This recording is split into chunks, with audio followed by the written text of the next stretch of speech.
there's no self-defense, because if you are afraid the day before, where you have to take a weapon to school, why not notify your parents? You getting ready to run track with other kids and you got a knife on you. No, man, you got to go to jail. Talking about he had a knife. You damn right. If you a black man living in America, you better be walking around with a talking about he had a knife. You got white boys riding around with guns and y'all crying about a knife. The hard part that cost me is I lost my son, and his brother was holding him, trying to hold the blood in, and he passed. My son watched his brother die in his arms. I need a break. Jeff, first of all, my entire heart rests in your hands. I would be in my position, not even as somebody even knew your son, but somebody that shares the same understanding. I grew up as a 17-year-old young white man too, and I grew up in fear of my life around black people because they were killing and robbing people around me all the time. And I don't understand, as I was a father, you could sit idly by and not condemn the culture that killed your son. Are you done? Yes, I am, sir. Okay, my turn to speak. You are part of the problem, my friend. A confrontation between two teens left one dead and the country divided. In this video, we're going to be breaking down the criminal case of Karmelo Anthony. April 2nd, 2025, it was 10 a.m. when the Staley Middle School resource officer heard over the radio there was a stabbing at the school track field. Frisco police would alert nearby officers an athlete was the victim, and the suspect was a black male wearing a gray hoodie and blue sweatpants. The school officer rushed to the stadium where two teens told him the victim was under the Memorial High School tent. Approaching the tent, an adult would point out the suspect, who remained on the track separated from the officer by a chain link fence. The officer commanded the suspect to keep his hands in the air, and the suspect complied, saying, "I was protecting myself." As the officer placed the suspect in handcuffs, the suspect said, "He put his hands on me." The officer sat the suspect on the ground while advising back up over the radio he had the alleged suspect. The suspect then stated, "I'm not alleged, I did it." By this point, the suspect had the right to remain silent, he just didn't have the ability. While walking him to the police vehicle, the suspect became emotional, crying hysterically as he said, "He put his hands on me, I told him not to." While in the back seat, he then asked officers if the victim was going to be okay. The suspect would identify himself as 17-year-old Karmelo Anthony, a student from Frisco Centennial High. While this was going on, athletic trainers along with the Frisco Fire Department were attempting to save the victim. The weather turned to a heavy downpour of rain, causing the fire department to place a tent over the victim. A police officer began using his phone to photograph the crime scene, as others began taping off the area and moving non-essential people out of the stadium. Officers were informed the weapon used had been tossed, with a witness stating it was in the bleachers. Officers discovered the folding knife, partially open and still bloody, deciding to cover it with a tarp. An officer grabbed a backpack to weigh the tarp down, noticing it was the only backpack from Centennial High, as all the others were from Memorial. It was later discovered this was the suspect's backpack. The victim, identified as 17-year-old Austin Metcalf, was a Memorial High student. Investigators would learn the stadium was hosting a track and field championship with multiple schools in attendance. The stabbing took place under the Memorial High School pop-up tent in the visitors' bleachers. A witness would tell police he was sitting under the tent with his team and was near his teammate Austin as everything played out. Austin told the suspect, Karmelo, that he needed to move out from under their team's tent. Not only did Karmelo go to a different school, he was under their tent wearing Centennial High clothing. Karmelo grabbed his backpack, opened it, and reached inside telling Austin, "Touch me and see what happens." The witness told officers no one really thought Karmelo had any weapons, so Austin proceeded to touch Karmelo. Karmelo then told Austin to punch him and see what happens. A short time later, Austin grabbed Karmelo to tell him to move, and Karmelo pulled out what the witness described as a black knife, stabbing Austin once in the chest before running away. Austin began grabbing his chest, telling everyone to get help, and shortly after, he'd lose consciousness, stop breathing, and never wake up again. 2 more witnesses were found breathing heavily and crying, one of which was identified as the victim's younger brother. He was unable to say much, but his friends said they were sitting on the bleachers under the Memorial High School tent. A male wearing a different school's clothes came and sat down, so Austin told him since he didn't go to Memorial, he had to leave the tent. While arguing, Austin was stabbed and the suspect ran.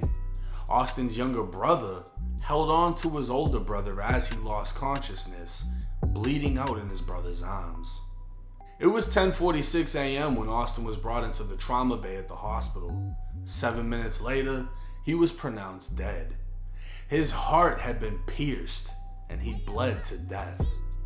Officers listed student witnesses from Lebanon High, Liberty High, Memorial High, Frisco High, Independence High, and Emerson High. Centennial High's head coach told officers he heard his athlete confess to the stabbing, while 2 coaches from Independence High School witnessed the stabbing. Karmelo Anthony would be charged with first-degree murder and transported to the Collin County Jail. Under Texas law, even at 17 years old, Karmelo could and would be charged as an adult. His bond would be set at $1 million. Immediately following his arrest, social media would divide black versus white. Some of the black community would come to the immediate defense of Karmelo, stating it was purely self-defense and he's only been arrested because of the fact that his victim is white. They'd also claim the victim in this case was the aggressor. While GoFundMe doesn't allow funding lawyers for criminal cases, apparently GiveSendGo does, and over $500,000 has been raised for Karmelo, with a list of donation comments raising concern amongst journalists. One anonymous donation would label Karmelo an anti-bullying hero, a scholar, and a gentleman. A donator named Black Excellence would donate again, stating, "The more these hateful whites show their insecurities and fragilities of losing dominance, sending love, light, and justice to King Karmelo."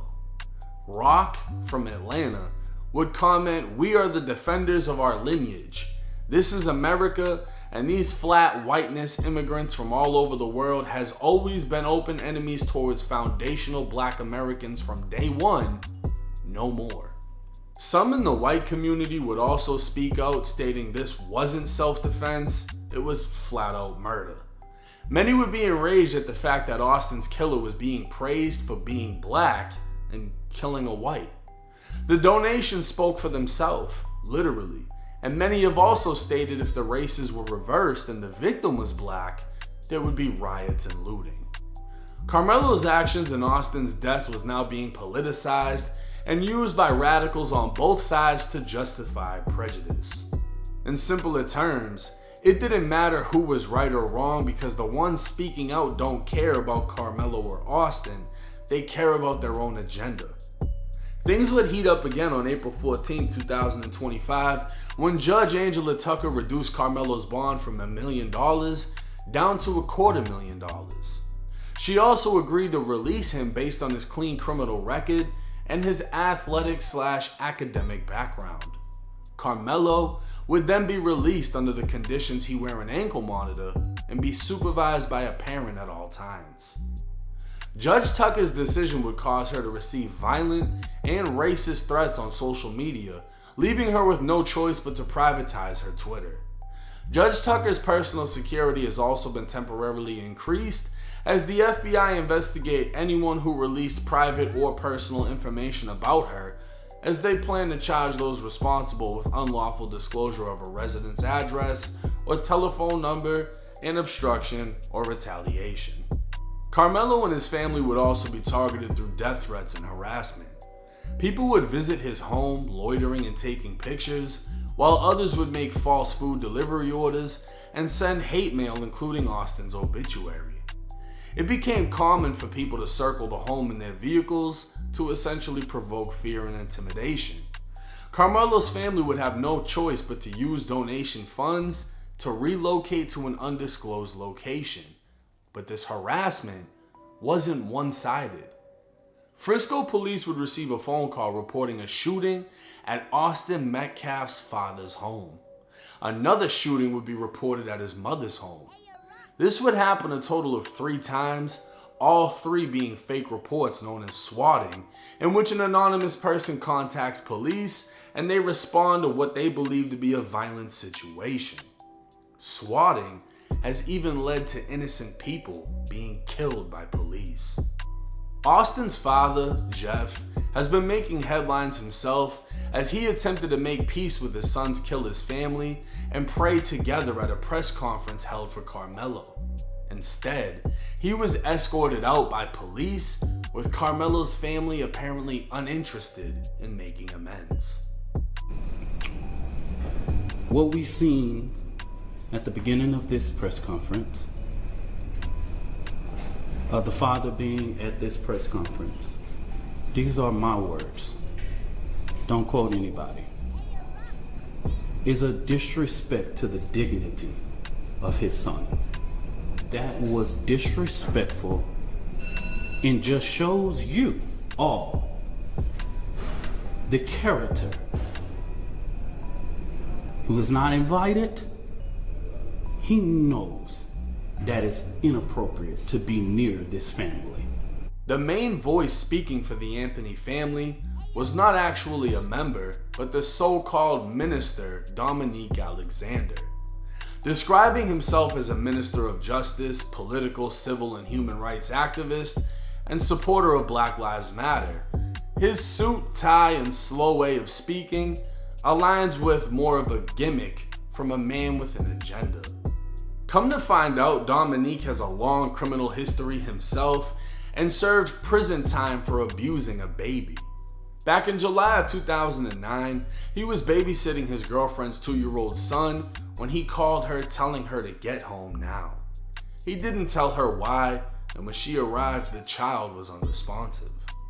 He'd claimed he'd walked into another room and heard the baby boy fall off the couch as he was watching a movie. When he walked back in, the boy's eyes looked funny, later telling a detective they rolled to the back of his head. The 2-year-old boy was placed in the intensive care unit and discovered to have a subdural hemorrhage at the back of his head, meaning blood around his brain. He also had retinal hemorrhaging, meaning bleeding in both of his eyes. The severity of the boy's injuries were ruled inconsistent with falling off a couch and more consistent with abusive head trauma and physical abuse.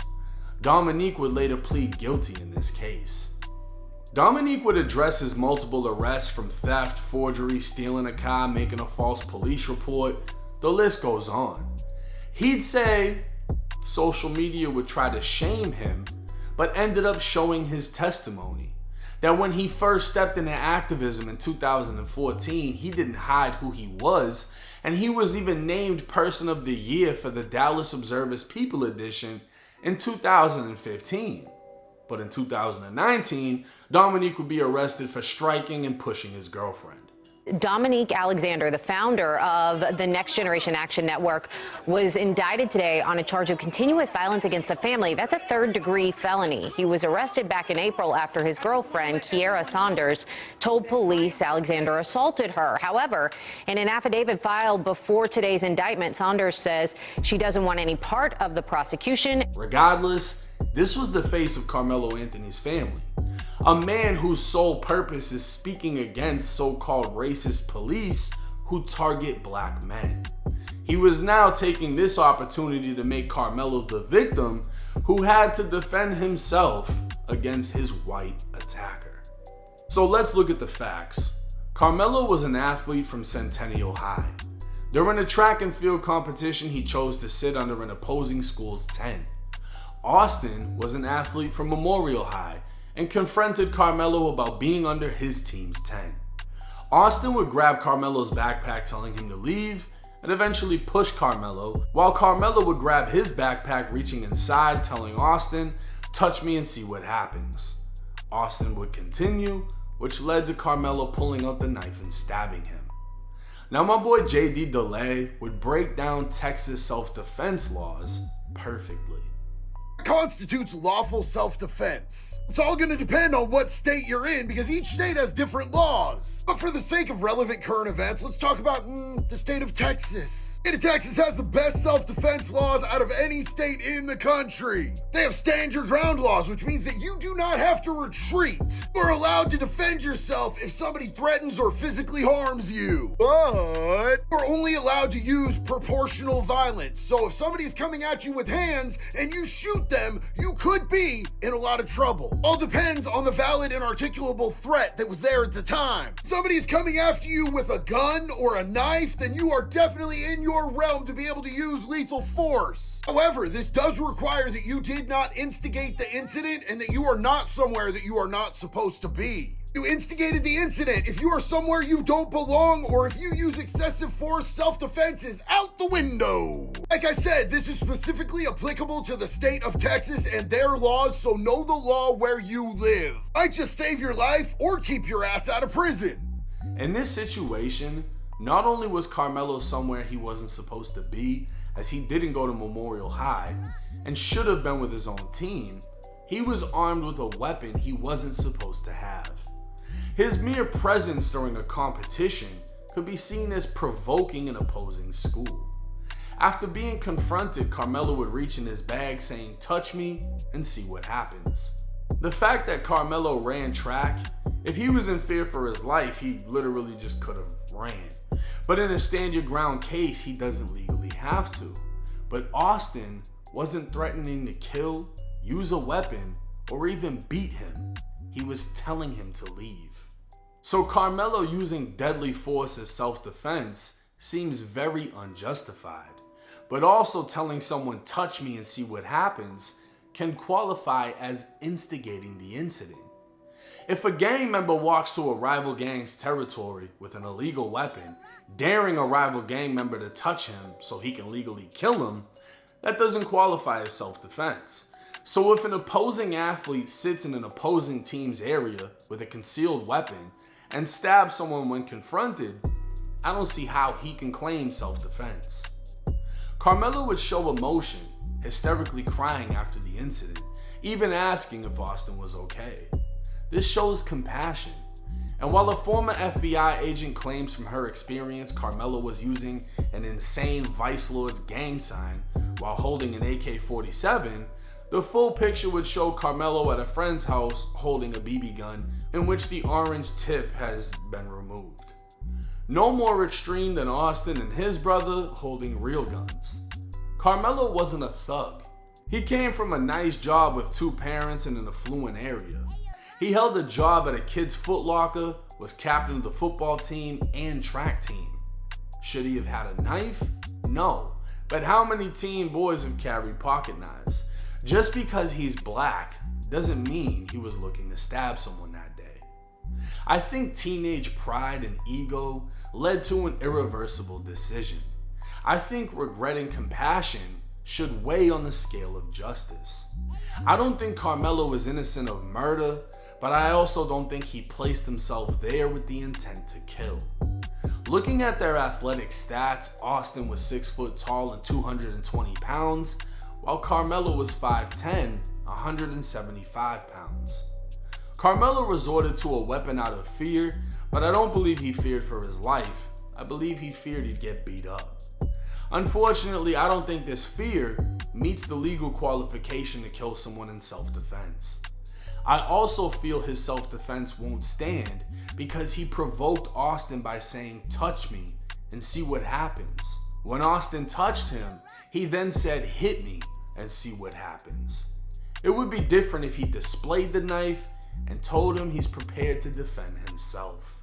In the end, a teenage athlete died while another faces prison, and countless people with nothing better to do are using this to fuel political agendas. Now, this case is tragic, controversial. there's a lot of elements to this case, right? And it's going to be difficult for them to find jurors that haven't been swayed by the media in this situation. The biggest topic with this is going to be race and racism. You have Dominique Alexander, the spokesperson for the family, who used the roughly 40 minutes of the press conference to basically race bait and play the victim role as a black man in America, while not confronting his, 20 to 30 arrests and the fact that his only victims from physical crimes seem to be a baby boy and a woman, right? That's what he's been arrested for. He was convicted for abusing the baby, and both of them in that situation were black. But he chooses to now classify himself as an activist and only goes after situations involving white people, which we also see with Black Lives Matter. They only speak out when a white person is involved. This situation is being blown out of proportion by radicals on both sides. And Austin's father, who tried to make amends with the family and was met with dismissal, he has even expressed to white radicals that are trying to push this white agenda, look, I don't believe in y'all's bullshit. This isn't a race thing. This is two teenagers and something unfortunate that happened. But I'm not siding with racists. I'm not siding with bullshit. I'm just trying to get over the fact that my son was killed. And he was killed by another boy who was scared. You know what I mean? And that's essentially what I think happened. I think that Karmelo was scared, but I don't think that fear is enough to justify stabbing somebody in the eye. In my opinion, how I think this case will play out, how it should play out, and how it will play out are two different things. I think based on all of the evidence, him admitting to it, the fact that he showed compassion, the fact that, he's a flawless student, he's an athlete, maybe that this, at best would get brought down to a manslaughter type of offense. I don't know the legalities in Texas, how that would work if they have a manslaughter charge. This was a heat of the moment type of thing. I don't think he had the intent to kill. I also don't necessarily see him flat out beating this. But because of the political agendas being pushed into this case and the fact that, Karmelo now has over $500,000 to play with as far as his legal defense, you might see him walk with some crazy amount of probation or something along those lines. Due to the fact that he has no criminal history, he has a lot of money to afford a defense, and this case is being politicized. And we've seen, it's become a norm in certain inner cities that it's racist to put high bonds on minorities, even if people are running around shooting people. So we've seen people get caught with guns, shoot people, etc., bond out, and then kill somebody, and then the city is like, well, why the fuck did he get let out? Well, it's like, well, because it's racist if we don't let him out. I'm pretty sure we can also all agree that if the case was reversed and this was a white teen that killed a black teen, there'd be a whole lot more shit going on. And that's the that's the problem right now that everyone's having, is that now they're saying that there is black privilege in which $500,000 has been raised and people are openly praising Karmelo's actions for killing a bully, versus if the roles were reversed, it would play out entirely different. I don't think Karmelo's a thug. I don't think he should be punished as if he is. And I don't think he should be portrayed as one either. I've had pocket knives since I was like 10 years old, bro. I've brought him to school. Cool, you show them to your friends. Whatever. Like, that's normal shit. That's not some crazy out of bounds thing.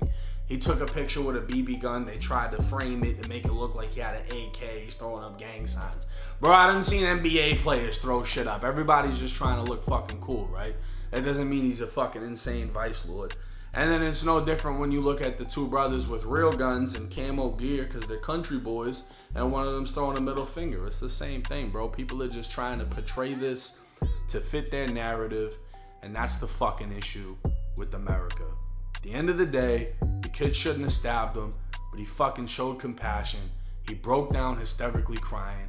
He asked if he was gonna be okay. This isn't a bad kid. He made a bad fucking mistake, and he's gonna have to answer to that. But hey, it's 1090 Jake. Drop y'all's thoughts in the comment section. I'm rocking with y'all, or y'all rocking with me. Until next time.